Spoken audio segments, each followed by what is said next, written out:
ከዲኤምሲ 16 ዓመት ኖሬ ቤት ገዛሁኝ የሚል ቪዲዮ አይታችኋል አይደለ? ከሚኪ ጋር ሆነው ቤት ገዛን የሚል ቪዲዮ አይታችኋል አይደል?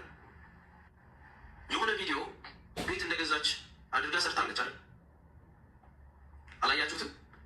ከዲኤምሲ 16 ዓመት ኖሬ ቤት ገዛሁኝ የሚል ቪዲዮ አይታችኋል አይደለ? ከሚኪ ጋር ሆነው ቤት ገዛን የሚል ቪዲዮ አይታችኋል አይደል? ቤቱን አልገዙትም። በቃ ማስታወቂያ ሊሰሩት። ብዙ የአረብ ሀገር እህቶች ግን ከዛ ግዙ፣ በእኔ በኩል ከመጣችሁ ቅናሽ ይደረግላችኋል ተብለው ተሸውደዋል። ላይፍ ላይ ተቀምጠው እንደዚህ ግዙ ስላነሳሽው ነው የማወራው። እንግዲህ ይህን ግብና ካለ እንደዚህ እየፈለግሽ መረጃ ሲኖርሽ አውጪ። እሺ እህቴ፣ ያው እንግዲህ ገጥመናል፣ መግጠም ነው። ተግባባናል። አንቺ ትዳርህ እንትን ሳይድ ምናምን ብለሽ ፐርሰናል ላይ እንደገባሽው እኔ እዛ ላይ መምጣት አልፈልግም። የተማርኩ ስለሆንኩ እንዳልሽው ሽማግሌ ስለሆንኩ ነጭ ሽወት ስላበቀልኩ ማለት ነው። ያልገዛሽው ቤት ላይ የአረብ ሀገሮችን ግዙ ብለሽ ስትሸውጃቸው ነበር። ምንም ቤት ሳትገዢ ማስታወቂያ 100 ሺህ ብር ተከፍሏችሁ፣ ያውም አንቺ ሚኪያም ድራማ ሰርታችሁብን፣ ሁለታችሁ ድራማ ሰርታችሁ ግን ግዙ ብላሽ እህቶችሽን ስትመክሩ ምርጥ ነው ይሄ የምትማመንበት። ስንት ሌባ እንደሆነ ግን እናውቃለን። ሪስቴቶቹ ምን አይነት ሌባ እንደሆኑ እናውቃለን። አሁን ችግሩ እሱ አይደለም። አንቺ ጋር ሲመጣ ሀቀኛ ምንም አትሳሳች፣ ሌላው ደግሞ ወንጀለኛ። አንቺ ተናጋሪ፣ ሌላው እንትን አጀብ የሚሆኑ ሰዎች ድሬ ሰዎች ምትሳሳች አይመስላቸው፣ መላክ ነው የሚመስላቸው። ቪዲዮ ለጥፎ አንተ እንደዚህ እንደዚህ የምትሉት እኔ የምላችሁ ማለት ነው ውዶቼ። በባለፈው እኮ ታዲያ ይሄ ማስታወቂያ እንደሰራች እኮ ያስታውቃል። ተስፍሽዬ እዚህ ላይ ተሳስተሃል። ምክንያቱም እነሱ የሰሩት ማስታወቂያ መሆኑ ይታወቃል። ምክንያቱም አንዳንዴ ሀቁን መናገር አለብን ማለት ነው። ምክንያቱም አንዳንዴ ድብቅ ያለ ጥላቻ በጣም ያስጠላል ማለት ነው። ያስጠላል እንደ ሀሳብ እና እኔ እንደ ሀሳብ ስነግርህ ወንድሜ ስነግርህ ያነ ማስታወቂያ እንደሰሩ ያስታውቃል። ማስታወቂያ እንደሆነ ያስታውቃል። በሁለተኛ ደረጃ ደግሞ እኔ በጣም ከገረመኝ ነገር እናንተ አብራችሁ ጓደኛሞች ነበራችሁ፣ አብራችሁ ተያይዛችሁ ነበር ስትሄዱ የነበረው። ዛሬ በዚህ ደረጃ ለምንድን ነው የተጠላላችሁት? ለምንድን ነው የተጠማመዳችሁት? አሁን እሷም አንድ መልስ ትመልሳለሽ፣ አንተም አንድ መልስ ትመልሳለህ፣ እሷም አንድ መልስ ትመልሳለህ።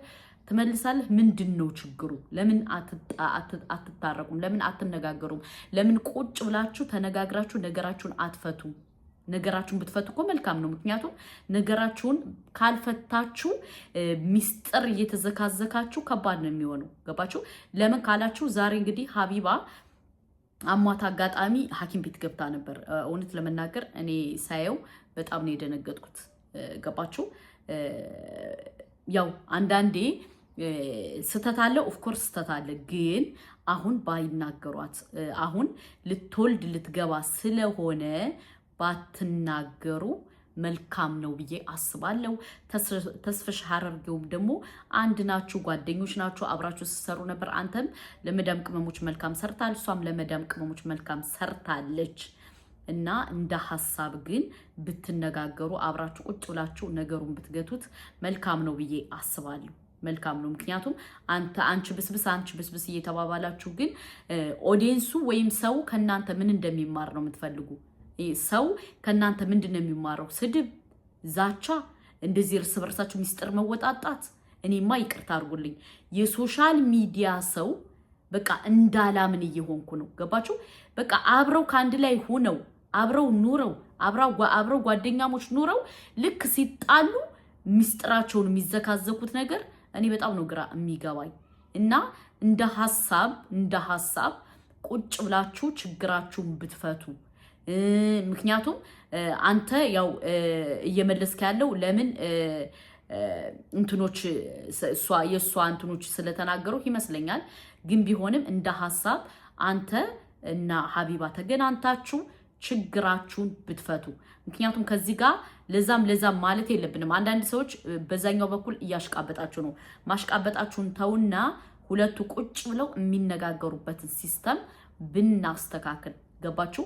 አንዳንዴ ማለት በቃ ነገሮችን በቃ ላሽ ብለን ሁለቱ የሚታረቁበትን መፍትሄ ብናስተካክል መልካም ነው እላለሁ። ከዛ ውጭ ደግሞ በጣም ከታዘብኳቸው ሰዎች ደግሞ ምን ብትሉ ጥሩ ነው፣ ቪውሽን ሊወስድብሽ ፈልጎ ነው፣ ቪውህን ሊወስድብህ ፈልጎ ነው የምትባባሉ ሰዎች ጤነኞች ናቸው እንዴ? ቪው እኮ አጀንዳ ይዛችሁ ከመጣችሁ እኮ ከማንኛውም ሰው ቤት እኮ ሰው ይመጣል። ገባችሁ? እንኳን እሷ ጧት የተነሳሽ ማታ የምዘጋው ሴትዮ እናንተ ከፈለጋችሁ እኮ የሆነ አጀንዳ ይዛችሁ መምጣት ብቻ ነው የሚጠበቅባችሁ። አጀንዳ ይዛችሁ ትመጣላችሁ። ከዛ በኋላ በቃ ታነጋግራላችሁ። ገባችሁ? ሰው አጀንዳ ካገኘ ብዙ ነገር ይላል። ምን ችግር አለው? ትልቁ ፖይንት አጀንዳ ነው የሚፈልገው። እና ምን ልላችሁ ፈልጌ መሰላችሁ? ይህ ሰው ተሰብስቦ ምናምን ማለቱን በቃ እንደ እንትን አትቁጠሩት፣ እንደ ትልቅ ነገር አትቁጠሩት። አነጋጋሪ አጀንዳ ይዛችሁ መታችሁ መነጋገር ትችላላችሁ። ገባችሁ? ይሄ ነው ትልቁ ፖይንት። በሁለተኛ ደረጃ ደግሞ ተስፍሽ ሀረርጌው አሁን ለመዳም ቅመሞች ጥሩ እየሰራ ያለ ልጅ ነው። ለምን ካላችሁ ጥሩ እየሰራ መሆኑን እንዴት እንዳወቁ ታውቃላችሁ? ለመዳም ቅመሞች በነፃ ማስታወቂያ እየሰራ ነው። ገባችሁ? በነፃ ዝም ብሎ ማለት ነው። ገባችሁ? እንደ ድል ነው የምትገቡት፣ ግን በነፃ ማስታወቂያ እየሰራ ነው። ይሄ ሰርተው ለሚበሉት ሀሪፍ ነው። ለምን ጥሩ ነው። ገባችሁ? እና ነገሩን ተሎ ብላችሁ ወደ ሌላ ነገር አትውሰዱት። ገባችሁ? ነገርን አንዳንዴ ነገርን አላምጦ ምግብን አዳምጦ ምናምን የሚባል ነገር አለ። ይህን ነው የምላችሁ። በሁለተኛ ደረጃ ደግሞ ሀቢባ ትውለድ። ከወለደች በኋላ ትደርሳላችሁ። ለመጣላቱም፣ ለመተቻቸቱም፣ ለመፋጨቱም ትደርሳላችሁ። ከምሬ ነው የምነግራችሁ ወላሂ። ግን አንዲት ሴት ልጅ ልትወልድ የቀረበች ሴት ልጅ ምን ያለች ሴት ልጅ በዚህ ደረጃ ማሳጣት መልካም አይደለም። እና ከቻላችሁ ተስፍሽም ሆነ ወንድሜም ሆነ ተረጋግታችሁ ቀስ ብላችሁ ቢሆን መልካም ነው እንላለን። ምክንያቱም በጣም ብዙ ሰጣ ገባ እየገባ ነው። አንዳንዴ ነገሮችን አስበን፣ ነገሮችን አልመን፣ ነገሮችን አይተን፣ ነገሮችን ሚዛናዊ ሁነን ብንሄድ መልካም ነው። አንዳንዴ ሚዛናዊ ማንሆን ከሆነ ከባድ ነው። ገባችሁ? ከባድ ነው። ሚዛናዊ ከሆነስ ጥሩ ነው። ተረዳችሁ? እና ለማንኛውም ይህን ነው እምላችሁ። ዛሬ ሀቢባ አጋጣሚ ያው እንግዲህ አሟት ሐኪም ቤት ገብታ ነበር። እንኳን በሰላም አላህ አወጣት።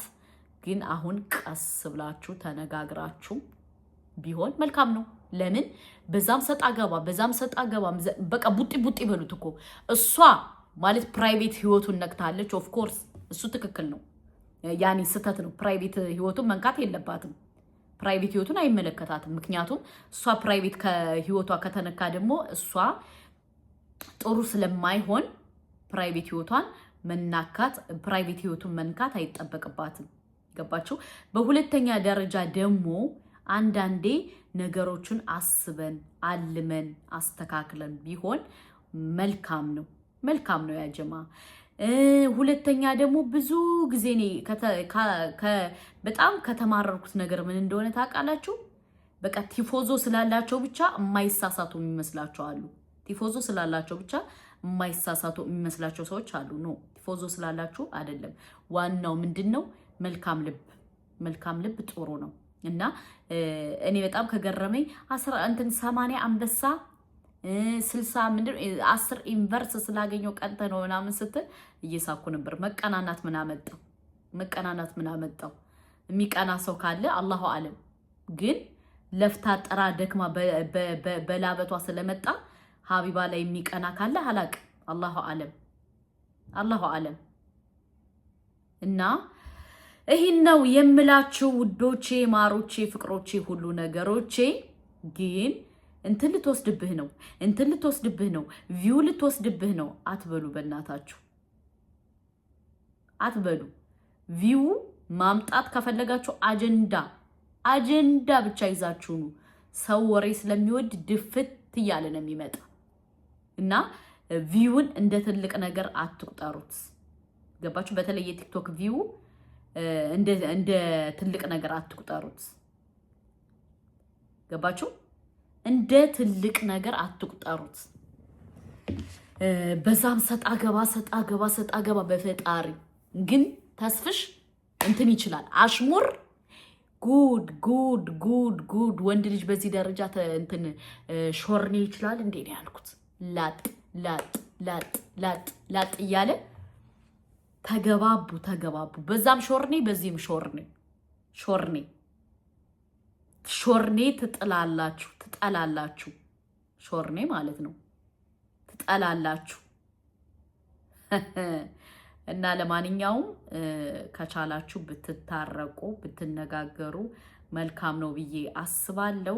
ለምን አንዳንዴ ነገሮችን አስበን አልመን አስተውለን ቢሆን መልካም ነው። በመሃል ደግሞ ዝም ብላችሁ አታሽቃብጡ። ከቻላችሁ አስታርቋቸው እንጂ ዝም ብላችሁ ጣጣጣጣጣ አትበሉ፣ አትንጣጡ። አንዳንድ እህቶች ከሌ ከሌ ማለት ሳይሆን አንዳንድ ሰዎች በጣም ትንጣጣላችሁ። አትንጣጡ።